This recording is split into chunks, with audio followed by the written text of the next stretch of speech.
Are there tests for leaky gut syndrome? This is another good question. The labs that do these tests say that they're 90% accurate, yet you're telling us that to treat leaky gut syndrome all the time, especially in chronic conditions. Okay, good question. Really good question. Here's the thing. Those tests, which are usually testing for zonulin, which is a substance that goes in between the cells, okay, and the gut cells, are 90% accurate in testing for zonulin, but you shouldn't make that leap that it's not leaky gut syndrome. Let's say you should treat leaky gut syndrome all the time. The question should be, what's the risk-benefit factor? In other words, if I treat leaky gut syndrome and it's not there, am I hurting anybody? Does giving vitamins, improving digestion, supporting the gut function, even if it's not overly a problem, is that hurting anyone? No. Let's say the person has leaky gut syndrome and you do a test and say they don't have leaky gut syndrome. Is that going to hurt somebody? You bet. Because that leaky gut syndrome will continue. Inflammation will continue and build up and build up and build up and build up with all the downstream effects of that. Autoimmune diseases. You ever meet somebody with one autoimmune disease? They usually have several. Okay? There's got to be a base of that. Okay, that's giving rise to that. Why is it happening later in their life? Okay, something's creating or making those pathways express as autoimmune diseases. Okay, or dysautonomia. So bad things can happen.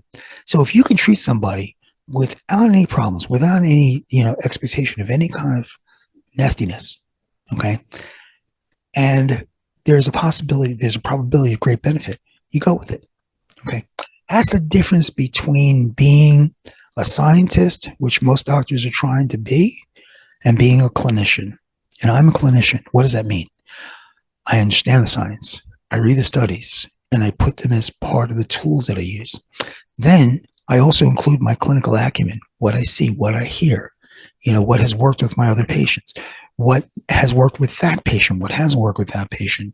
Listen to your patient. They're giving you the diagnosis. Okay. And lastly, using your intuitive insight. This is something that has been completely ostracized by a lot of my colleagues. Oh, you can't use intuition. It's not scientific. Well, you're not doing a good job now. Okay, so maybe listening to your intuitive insight might give you, some things to do. Sherlock Holmes, I know you couldn't tell that I'm a Sherlock Holmes devotee, right? He said, get all this information, then sit up at night in the dark, smoking shag tobacco. Yuck. Okay, smoking shag tobacco. And by morning, he'd have the answers. What was he doing? He was letting intuition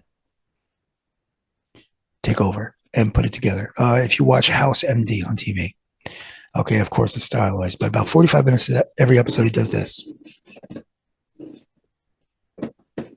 What's he doing? Aside from looking funny, okay, he's using his intuitive insight. So the best doctors, best detectives, listen to her intuition. And my caveat that I give all my practitioner students is that if a mother comes in, give her permission to tell you what her intuition says. God gave mothers an intuition to protect their children, okay? Don't put them in a position where they feel like they have to out-research you, okay? Accept their explanations as part of your considerations of that patient, and don't let it go, okay? Because they will tell you what's wrong. And often when I have a mother coming in with the child, I will tell them, I want you to tell me what you feel. I want you to tell me what your thoughts are. What do you think it is? And it usually takes a few visits when they finally relax, realize my ego's not going to smack them down. All right. And I really want to listen to them. I get the good stuff. Okay. I get what they think it is. And, some good questioning. I mean, you have to know how to communicate with people and bring it out. All right. But guess what? Intuitive sense. And if you can find it in yourself, use the patients, especially a mom. Okay, it's really important. So being a clinician is important.